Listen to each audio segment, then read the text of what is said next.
Hello hi everyone. तो हमने देखा था अभी तक कि मुगलों की स्थापना हो चुकी है दिल्ली में।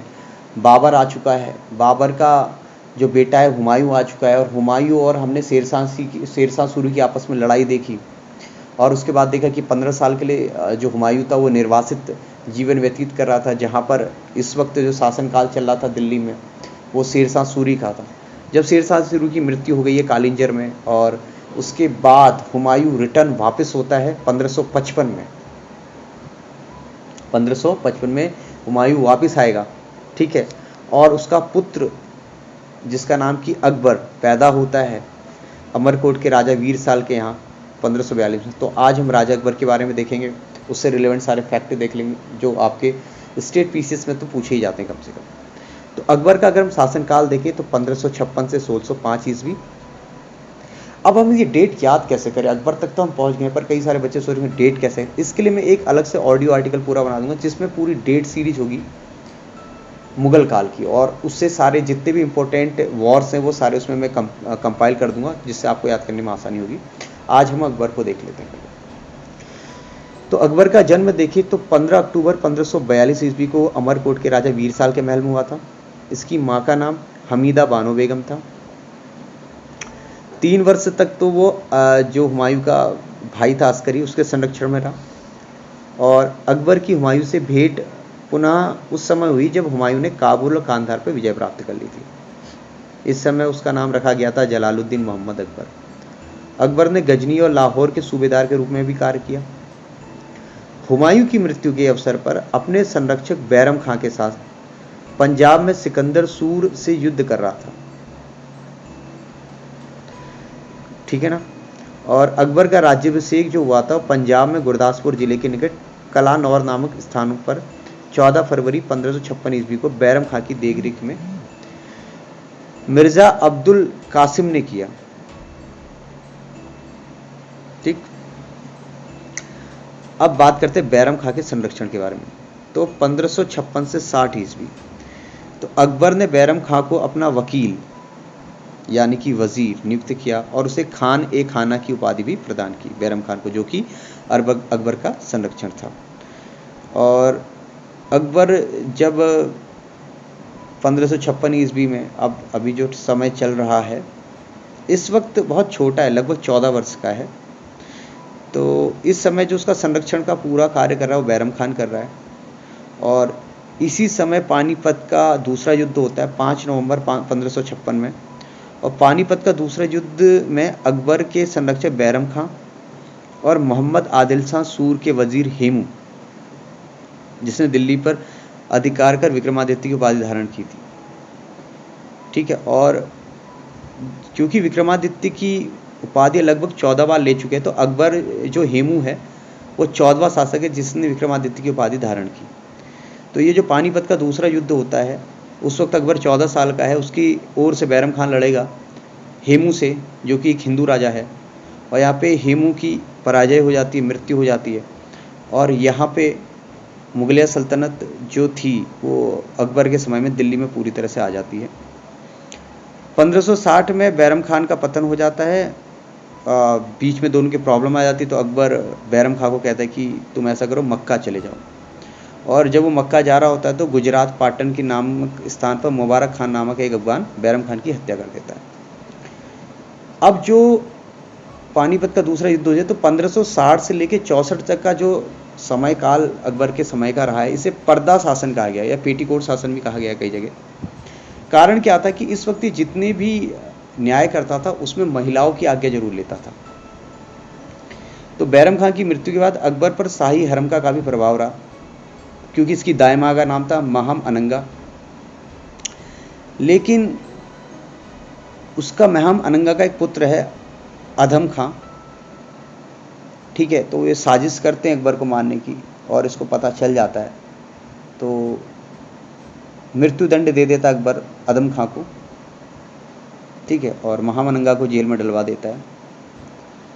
और इस तरह से अकबर स्वयं को निकटवर्ती जो संबंधी उनके प्रभाव से मुक्त कर लेता है। कुछ और भी काम किए थे इसने बड़े अच्छे, जैसे कि अभी तक ब्राह्मणों पर जजिया कर लग रहा था, ठीक है। और तीर्थ यात्री जो जाते थे हिंदू, उन पे भी कर लगता था, दास प्रथा भी थी। तो 1562 में अकबर ने दास प्रथा का अंत करवाया। 1563 में तीर्थ यात्रा पे जो कर लगता था उसकी समाप्ति करवाई, और 1564 में इसने जजिया कर को क्या कर दिया, समाप्त कर दिया। जैसे कि हमने देखा था फिरोज शाह ने, तुगलक ने क्या लगाया था, जजिया कर लगाया था। तो यहाँ पे अकबर जजिया कर को क्या कर रहा है, समाप्त कर दे रहा है।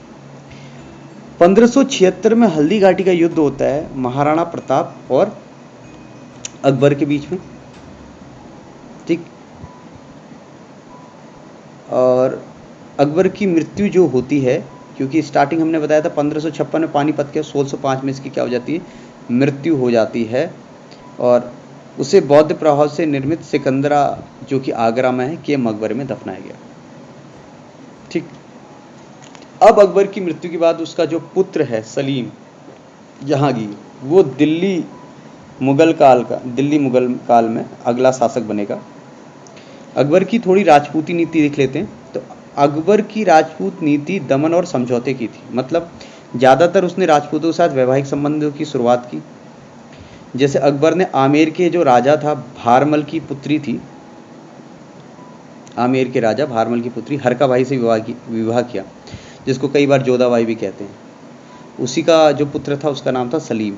इसके 9 रत्न थे, जिसमें बीरबल जिसका असली नाम था महेशदास, टोडरमल जो उसका वित्त मंत्री था, और टोडरमल ने भूमि को मापने की आधारशिला रखी उसके समय में। मानसिंह जो कि अकबर का सेनापति था। तानसेन जिसको उसने कंठ भरण विलास की उपाधि दी थी अकबर ने, और तानसेन का एक मकबरा ग्वालियर यानी कि एमपी में भी है। उसका जो असली नाम था तानसेन का, वो था रामतनु पांडे। एक इसका 9 रत्नों में से एक मुल्ला दो प्याजा इसलिए कहते हैं क्योंकि इसे प्याज से अधिक प्रेम था। और हकीम हुकाम जो शाही विद्यालय का प्रमुख था। फैजी अबुल फजल, ठीक है ना, अबुल फजल जिसने आईन अकबरी लिखी, उसका बड़ा भाई था फैजी। और जो भास्कराचार्य की पुस्तक थी लीलावती गणित की पुस्तक, उसका फारसी में अनुवाद किया था फैजी ने। एक अब्दुल रहीम खाना, ठीक है, अब्दुल रहीम खाना, रहीम वही जो दोहे लिखते हैं। ये जो रहीम थे बेसिकली बैरम खां के पुत्र थे, जो कि अकबर का संरक्षक था, जिसको मक्का जाने के लिए अकबर ने भेजा था। और अबुल फजल जिसने अकबरनामा लिखी है फारसी में और आईन अकबरी की रचना की। तो अकबरनामा और आईन अकबरी की जो रचनाकार है कौन है, अबुल फजल में, ठीक है ना। और ये अकबर के शासनकाल का सरकारी गजट माना जाता है, ठीक है ना। 1602 ईस्वी में सलीम के इशारे पर ओरछा के राजा वीर सिंह बुंदेला ने अबुल फजल की क्या कर दी, हत्या कर दी, ठीक है ना। अब देखते हैं अकबर का साम्राज्य विस्तार। तो बहुत बार पेपरों में आ जाता है। देखो, एक पहला जो इसका युद्ध हुआ था वो मालवा का 1561 में, ठीक है ना। 56 में देखो पानीपत का युद्ध हो गया है ना, 1556।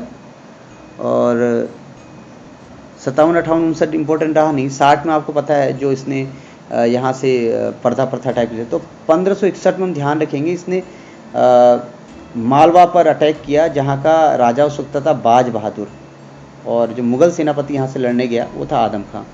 दूसरा युद्ध किया चुनार आपका, इसको पूर्व का बहुत ही इंपॉर्टेंट पोर्शन माना जाता था, बनारस के पास वाला चुनार। 1561 में यहाँ भी अटैक किया, और उस वक्त मुगल सेनापति था अटैक करने वाला आसफ खां। ऐसी गोंडवाना पे भी इसने अटैक किया था 1564 में, और उस वक्त जो इसका सेनापति था उसका नाम आसफ खां था। राजस्थान में इसने कई जगह युद्ध किए, जैसे आमेर, मेड़ता, मेवाड़ तो हल्दी घाटी का युद्ध हुआ महाराणा प्रताप सिंह के साथ, ठीक है। और इसके यहाँ से दो सेनापति थे, आसफ खां और मान सिंह। रणथंबोर, कालिंजर का युद्ध,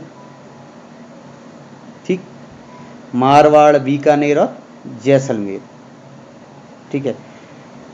अपनी गुजरात विजय के दौरान, जो कि 1572 में हुई इसकी गुजरात विजय, इसने पहली बार समुद्र के दर्शन किए। किसने, अकबर ने। आई बात समझ में।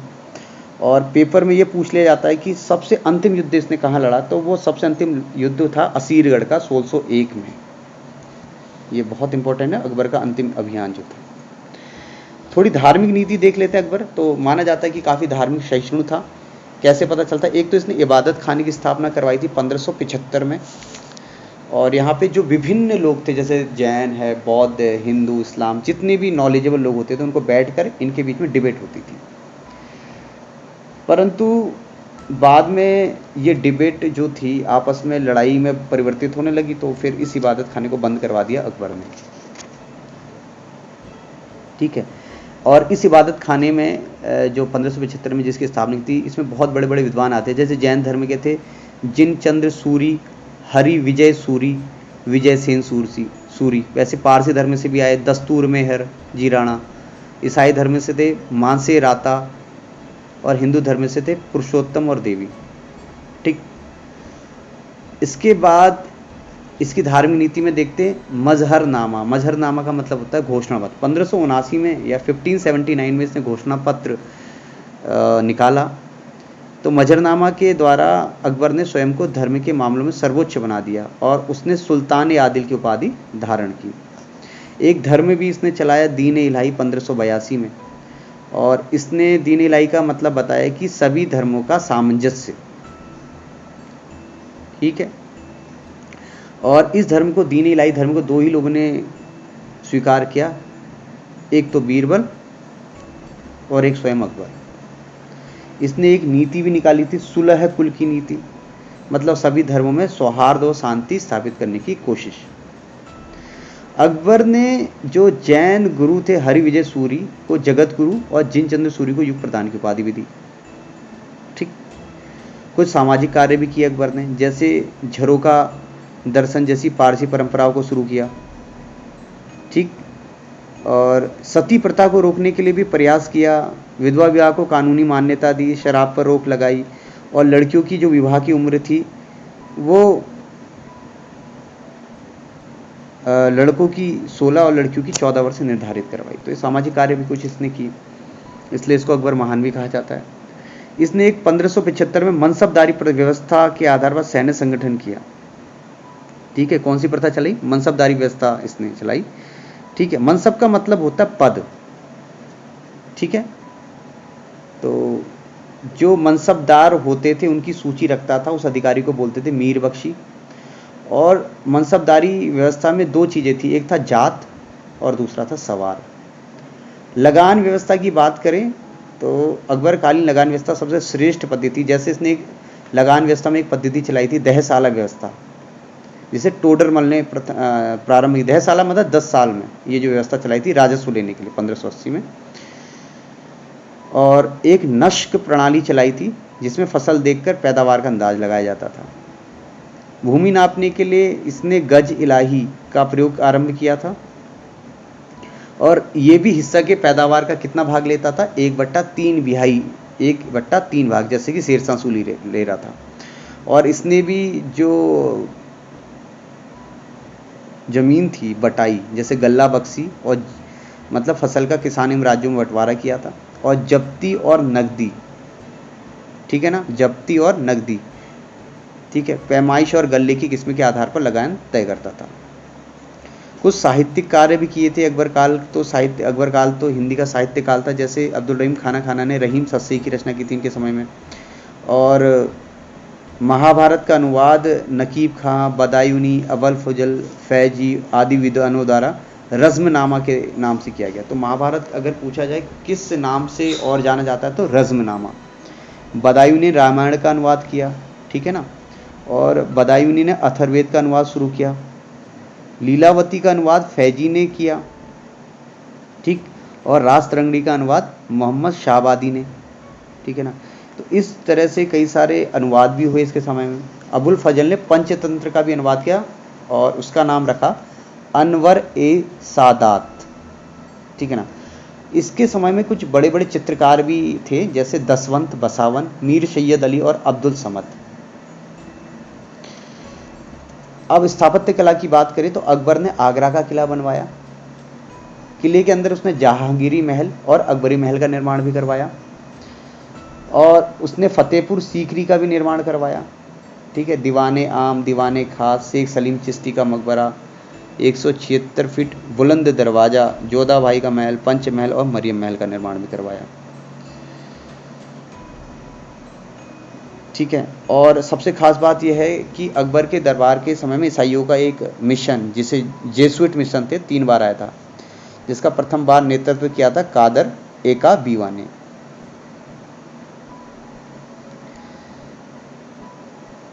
इसने सोने का सिक्का भी चलाया अकबर के टाइम में, जिसका नाम था संसब। ध्यान रखेंगे किसका सिक्का चलाया, सोने का, क्या नाम था, संसब। और 10 रुपये मूल्य के बराबर गोलाकार सिक्का चलाया जिसका नाम था इलाही। और चांदी के सिक्के का नाम था जलाली, और तांबे के सिक्के का नाम था दाम। तो ये कुछ हमने मुख्य फैक्ट देखे अकबर से रिलेवेंट। इससे अगले लेक्चर में हम देखेंगे इसके ही पुत्र सलीम यानी कि जहांगीर को। Thank you so much.